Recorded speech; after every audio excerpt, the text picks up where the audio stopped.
হাওয়া মহল এমন একটি ইমারত যেখান থেকে গোটা শহর দেখা যায়। আগেকার দিনের নারীদের বাইরে বের হওয়ার সেরকম অনুমতি ছিল না। নারীদেরও তো ইচ্ছে করে বাইরে কি হচ্ছে না হচ্ছে, সেই কথাই মাথায় রেখে এই প্রাসাদ বানিয়েছিলেন তৎকালীন রাজা প্রতাপশীল।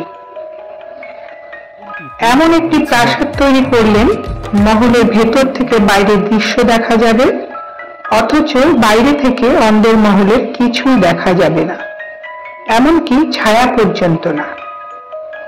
এই প্রাসাদে আছে 953টি জানালা,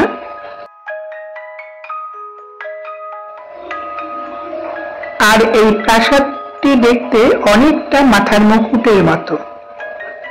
জানালাগুলো প্রস্তরখচিত ছোট ছোট ছিদ্রযুক্ত তৈরি, যা অনেকটা সিমেন্টের ভেন্টিলেটরের মতো, যেখান দিয়ে বাইরে সুন্দর হাওয়া প্রবেশ করবে অথচ রোদ প্রবেশ করবে না।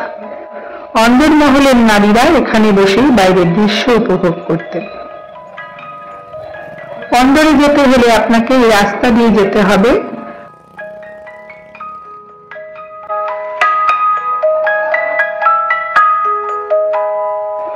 আপনাকে টিকিট কাটতে হলে এই যে এখান থেকে টিকিট কাউন্টার আছে, টিকিট কেটে নিতে হবে, তারপরে অন্দর মহলে ঢোকা যাবে।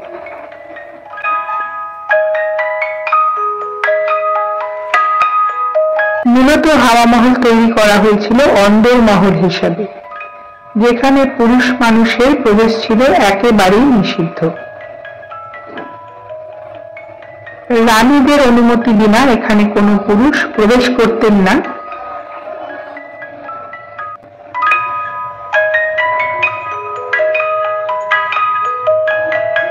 ওই সময় প্রখ্যাত স্থপতি লাল চাঁদের নকশায় তৈরি হয়েছে এই মহল।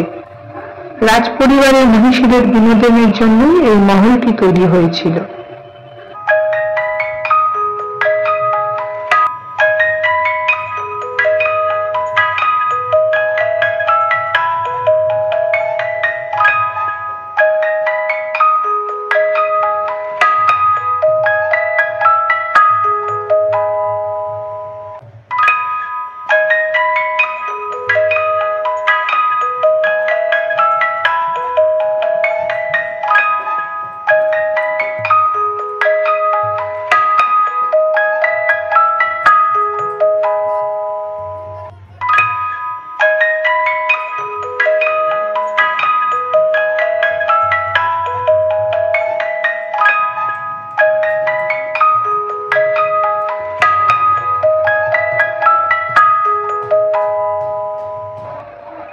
এই প্রাসাদে কোনো সিঁড়ি নেই, সিঁড়ির পরিবর্তে রয়েছে র্যাম্প।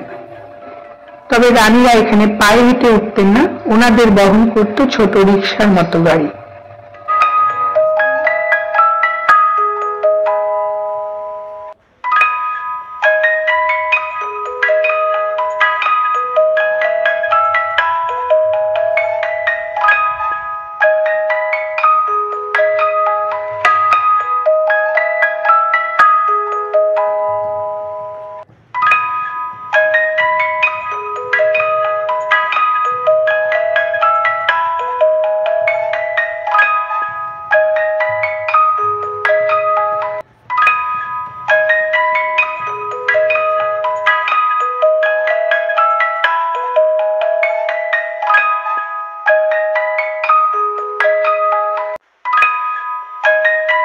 ভিডিওটি কেমন লাগলো জানিও।